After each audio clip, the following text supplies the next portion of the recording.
What if nothing is actually truthfully your fault? And whatever triggered you to be mad or emotional or sad or upset, whatever triggered you to do something that you probably shouldn't have done, something that is slightly immoral, what if it's not your fault? And the people telling you you should take accountability and responsibility, what if they're wrong?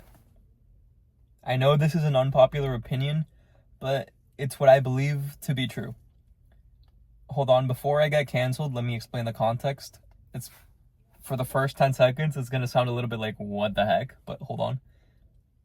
I was scrolling on TikTok, as one does in this brain rot generation, and I saw this video of this guy saying,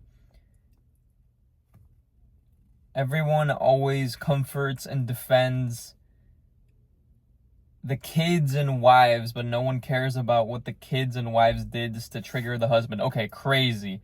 Obviously, don't tolerate abuse. It's absolutely horrible. But let's just say, I don't know, the kid did something disrespectful and mean, and the guy and the dad, I don't know, was mad and, I don't know, said something mean to him. That's, I guess, that's abuse to an extent, technically, logically, truthfully. Probably anything that is mean can be considered abuse, right? Of course, I 100% agree. It is our responsibility to take accountability for our triggers, and what someone else does not properly excuse bad behavior. Even if someone is disrespectful to us, we should have good emotional regulation, and we should try our best to be the best versions of ourselves. Abuse is never okay, but it can all be explained. Yes, we have to take responsibility and accountability, but I also believe we can do that without it being our fault. Why? I'm someone who doesn't believe in free will. Honestly, I've kind of decided that about myself these past few days. And if you believe in free will, I'm not going to be able to convince you that there's no free will in this video. It's probably a belief that you've held for a long while. But basically, I believe who we are and our decisions, they're not decisions that are made spot on in the moment, but it's rather the accumulation of our circumstances that explain why we do what we do. And if someone is disrespectful, okay, right now, if someone disrespects us, we're probably not going to react in an ideal way. This is why, hold on, this is where I'm finally going to explain myself. Maybe you guys already canceled me. But if someone, I don't know, someone triggers us and we react in a bad way, then it was always going to happen. It wasn't predestined, but it was pre-programmed.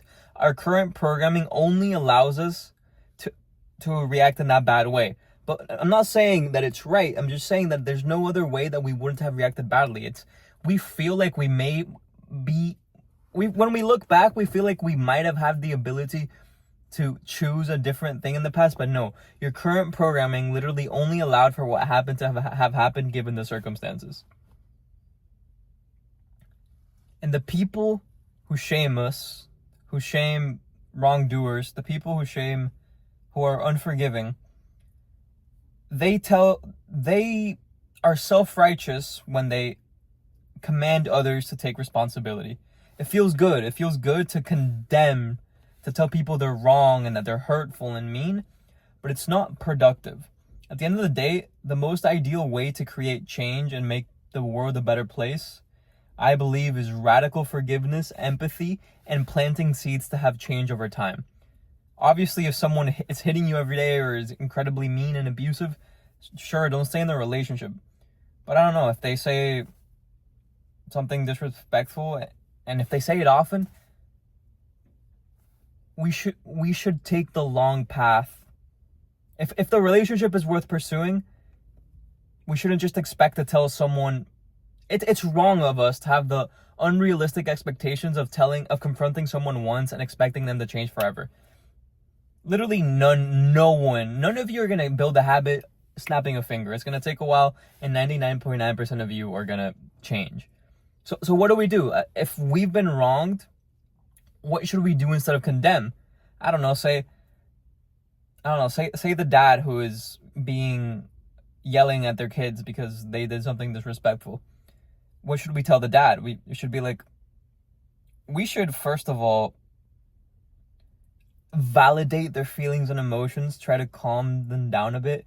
And sure, it's all I'm saying is easier said than done. I've had my fair share of experiences with abuse. I'm sorry for doing this like this. I don't mean it in a bad way. But yeah, validate them, wait, or try to calm them down, which is a skill. I'm not sure. I can't explain how to do it, but people are good at it.